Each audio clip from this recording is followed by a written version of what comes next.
यहाँ से हम स्टार्ट लेते हैं एटीपी पार्ट 1 या बीए पार्ट 1 में पोइट्री जो है ये आपको 40 मार्क्स की आनी है। इस पे आपने मुकम्मल फोकस रखना है। अकेले एक लड़की खेतों में खड़ी है जो अपनी फसलें काट रही है, तो फसलें काटते हुए गुनगुनाती है। उसकी आवाज इस कदर खूबसूरत, इस कदर दिलकश है कि शायद उसके ऊपर एक नज़म लिखता है जो कि पूरी दुनिया में 700 बड़े आज़म में ये नज़म पढ़ाई जाती है। तो आपका ये जो राइटर है विलियम वर्ड्सवर्थ, ये ब्यूटी के ऊपर, नेचर के ऊपर बेपनाह इसकी पोएट्री है। आपने मैट्रिक में डैफोडिल्स पढ़ी होगी कि वो किस तरह पौधों की खूबसूरती को उसने कैसे एक्सप्लेन किया, और इसी तरह इस नज़म में भी वो सिर्फ लड़की की आवाज से इस कदर मुतासर होता है कि उस पे नज़म लिखे बगैर नहीं रह सकता।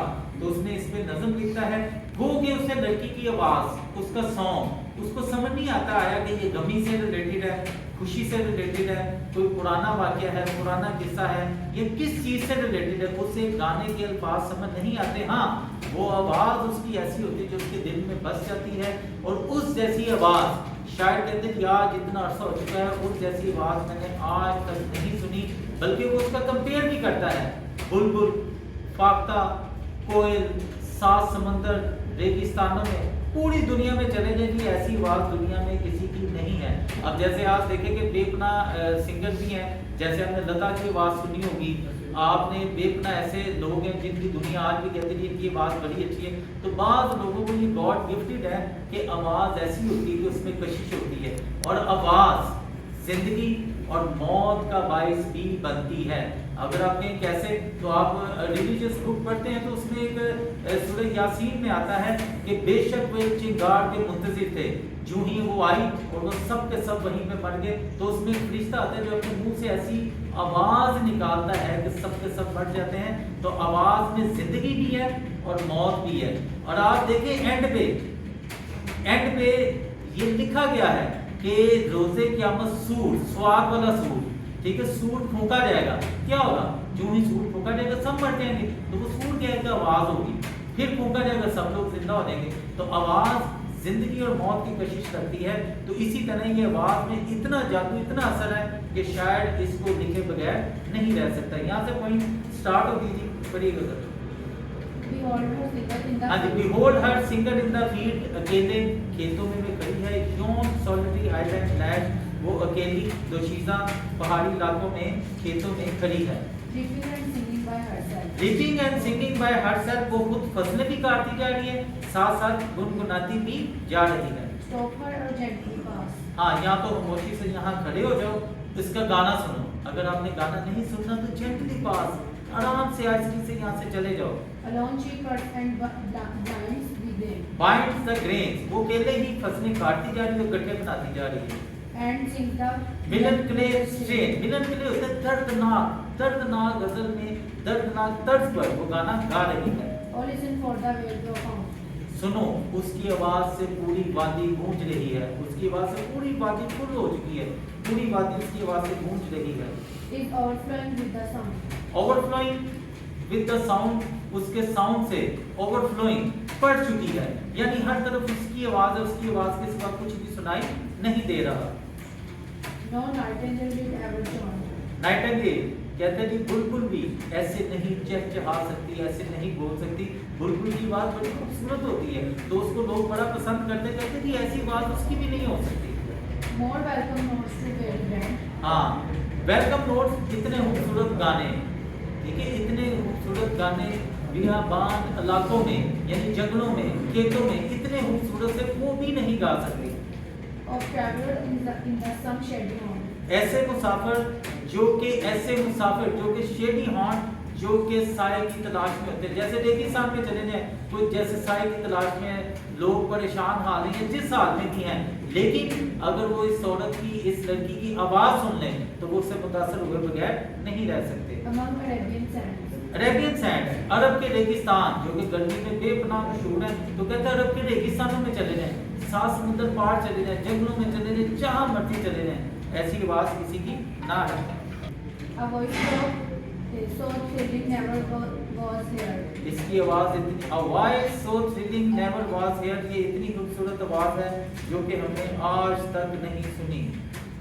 In springtime from the cuckoo bird. हाँ, इन स्प्रिंग टाइम मौसम बहार में फ्रॉम द कुकू बर्ड, कोयल भी ऐसी आवाज से नहीं गा सकती। Breaking the silence is for the of the seas, जो कि समंदरों की खामोशियों को भी खत्म करती है।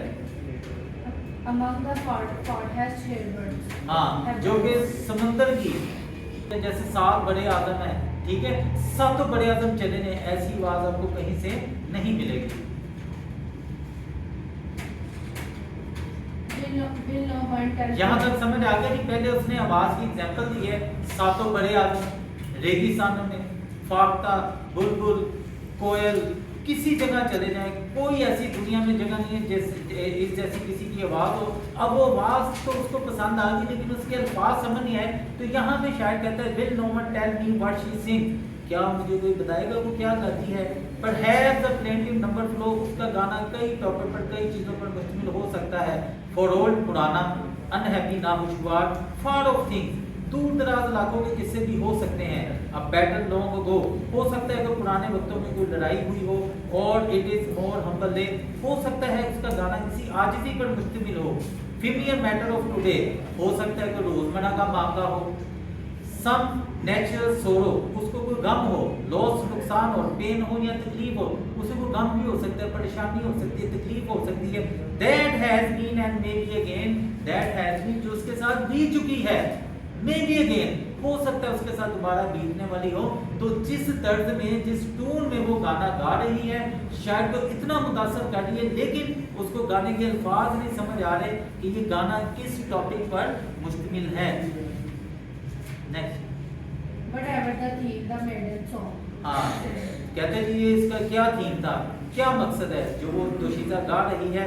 As if her song could have no ending, यूं महसूस होता है कि उसका गाना कभी खत्म नहीं होगा। जी जी, I saw her singing at her work. I saw her singing at her work, मैंने उसे गाते हुए सुना। At her work, अपने काम के दौरान, जो वो काम कर रही थी, तो मैंने उसे इस दौरान गाते हुए सुना। And over the sickle binding, sickle binding होता है गट्ठे काटना, और उसको जो होता है फसलें काटना, सिकल बाइंडिंग होता है उनके गट्ठे बना देना। वो फसलें काटती जा रही थी और गट्ठे बनाती जा रही थी, और उसी दौरान वो गाती भी जा रही थी। I listened motionless and still. I listen, मैं सुनता गया। मोशनलेस, मोशनलेस बगैर हरकत किए, बगैर हिले, एंड स्टिल बगैर मूव किए, यानी उसका मैं साकिन होके एक ऐसे, यानी कि जैसे वो बुद्ध बन के होता है, तो मैं बुद्ध बन के उसका गाना सुनता रहा बगैर हिले। And as I mountain up the hill, जो ही मैं दोबारा पहाड़ी पर चढ़ता गया, the music is in, the music in my heart I bore, उसका जो म्यूजिक था वो मेरे दिल में बस गया। बोर्ड होता है दिल में सुराख, बोर्ड होता है सुराख करना, लेकिन यहाँ पे मुराद होगा कि उसके जो म्यूजिक, उसके जो अल्फाज थे, उसके गाने की जो तर्ज थी, वो मेरे दिल में बस गई। Long after it was here no more, आज इतना अरसा गुजर चुका है, आज इतना वक्त बीत चुका है, तकरीबन 15 साल के सुनने के 15 साल बाद जाके शायद नजर दिखता है, तो कहते हैं कि आज कितना अरसा गुजर चुका है, लेकिन स्टिल आज तक भी मैंने ऐसी आवाज़ नहीं सुनी, मैंने इस तरह की आवाज़ अपनी ज़िंदगी में नहीं सुनी। तो शायद इस आवाज़ से इतना मुतासर हुआ कि उसने इसके ऊपर नज़म लिखी, इस आवाज़ की खूबसूरती पर, इसकी ब्यूटी को बयान करने के लिए शायद इसके ऊपर नज़म लिखता है। इसका आपको एग्जाम में आपको इसकी समरी भी आएगी, क्रिटिकल क्वेश्चन भी कर सकते हैं, एग्जामिनर 2-3 पॉइंट ऑफ व्यू से क्वेश्चन कर सकता है, एज वेल एज इसका रेफरेंस टू द कॉन्टेक्स्ट भी है। पोइट्री मैंने आपको बताया 40 मार्क्स की आएगी, 20 मार्क्स के आपको 3 क्वेश्चन होंगे, 10-10-10, यानी 10 नंबर का एक होगा, 3 क्वेश्चन होंगे, 3 में से आपने 2 अटेम्प्ट करने होंगे, तो बन गए आपके 20 मार्क्स। और सिमिलरली आपको 3 स्टैंजा भी आएंगे, 7 नंबर का एक होगा, तो एग्जामिनर इसके 20 नंबर को काउंट करता है। 20 नंबर का रेफरेंस टू द कॉन्टेक्स्ट है, 20 नंबर की आपकी क्वेश्चन आंसर है। ठीक हो गया जी बच्चों।